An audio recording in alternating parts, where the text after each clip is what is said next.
mimi huyo katuzeyenda sola yana hata tuna kia sola this coming besa hivi na okay na yusi akiwa kivuli sio kambia usiani na yambe usiani ni muti kutoa na uyesionde na tuimuteve sia na mama mimi na kutuza wewe nige muyere tu wena vita nitweza kiti iko na mo tena na ndio kwa kweli really na vipundisha sasa kwa mwanzo mpaka na sema na ndio hiyo twende hiyo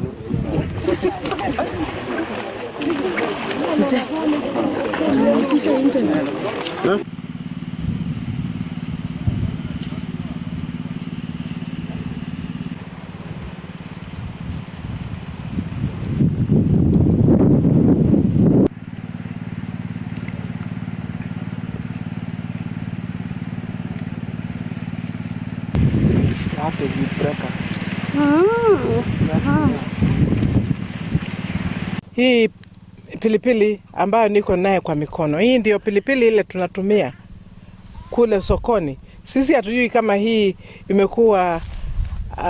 imekuwa nyekundu sana ya kwamba ati kule ngambo haitakikani. Hii ndio sisi tukienda sokoni tunanunua. Sisi hatununui hii ya green kwa sababu tunaona hii ndio kali zaidi. Pia tunaweza kutengeneza value addition.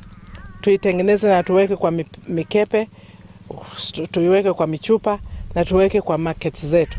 Na ukienda utaona sasa tumelete machines zile zitakuwa tukitengeneza tomato paste, tomato sauce huko Kitui tumeleta.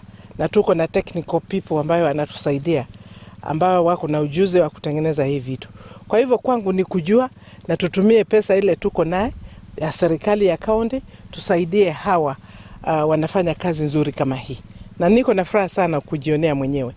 Wakati huu pilipili hapo mwanzo wakati ulianza kweli ilikuwa na faida kubwa. Kwa sababu ilikuwa tunavuna kila wiki na tulikuwa tunapanda, kila mtu alikuwa anapata pesa ya kutosha ya kutoa school fees, mahitaji mengine ya nyumbani tulikuwa tunatoa. Hata ilikuwa tunaandika mpaka watu wengine wa kando. Watu wengi walikuwa wanakuja kuuliza kazi kwetu, wale majirani zetu wote.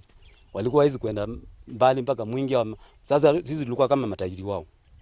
Kwa hivyo sasa kwa vile pilipili sasa tuzi ndio naona sasa imekuwa hivyo, hata wale majirani zetu pia wanalia.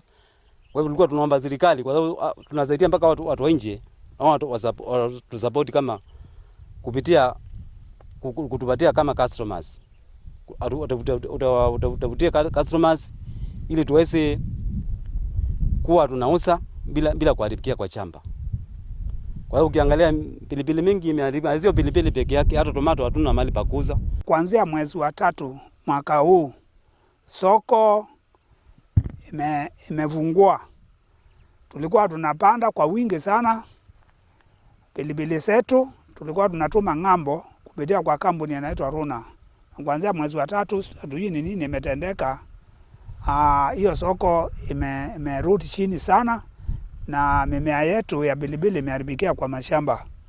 Kila mmoja wetu ako na zaidi ya tani 3 ya eka 3 zikiwa zimebandwa pilipili. Na kila wakati ile soko ilikuwa nzuri, tulikuwa tunatuma siku ya Jumatatu na Alhamisi kwa wiki. Tulikuwa tunatuma mara 2 kwa wiki na kila siku tulikuwa tunatuma tani 3. Saa hii yote ikija na kuja ya kitu kama kilo 500. Hiyo ni nusu tani. Kwa hiyo tunaendelea na kuingia hasara. Tunahitaji hiyo saidizi kubwa sana wa kutafuta soko. Kwa hivyo tuko na hiyo challenge, saa hii hatuna soko. Kila kitu inaharibikia kwa shamba. Hatujui tukatung'oe tubande vitu zingine ama iendelee. So hiyo inategemea, tukipata mtu anaweza kununua tunaweza kuendelea. Kama hatupati tunang'oa tuingie kwa mambo mengine. Na hiyo itakuwa ni hasara kwa sababu wale wafanyikazi walikuwa wanafanya kwa mashamba yetu watakosa kazi. Nasi tutakosa pesa, watoto wetu hawatasoma kwa sababu hii ndio ilikuwa kazi yetu. Tunasomesha watoto kupitia kwa hii na tunafanya mambo mengine mengi kupitia kwa kilimo hichi cha pilipili. Na tumekuwa kwa hiki kilimo kwa zaidi ya miaka 4. Kwa hivyo zaidi hatujui ni nini imetendeka kwa serikali yetu ya Kenya na kwa wafanyabiashara wetu. wale wanaozika na kuuza hizo na kutuma hizi pilipili ng'ambo. Kipesa ni kama nitapoteza zaidi ya shilingi 1500. Kwa sababu kila Jumatatu nilikuwa napata shilingi 26,000. Alhamisi the same. Sasa nimekaa bila kupata pesa, hata naanza kukonda. Kwa saa hii tunatumia generator, zile zinatumia mafuta ya petro.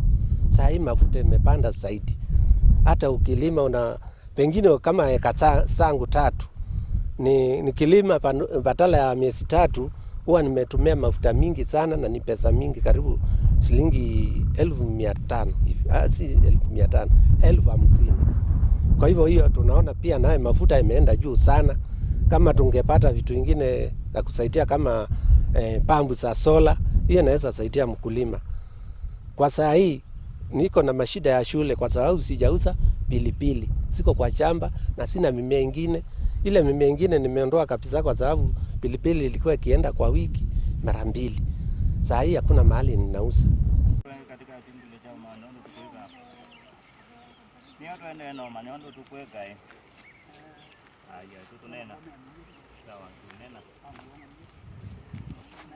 Lakini sio pilipili peke yake.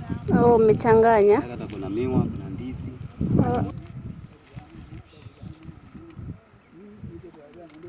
Hii inaitwa powdery mildew.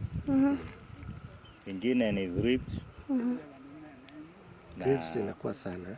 Thrips ndio imekuwa tishio.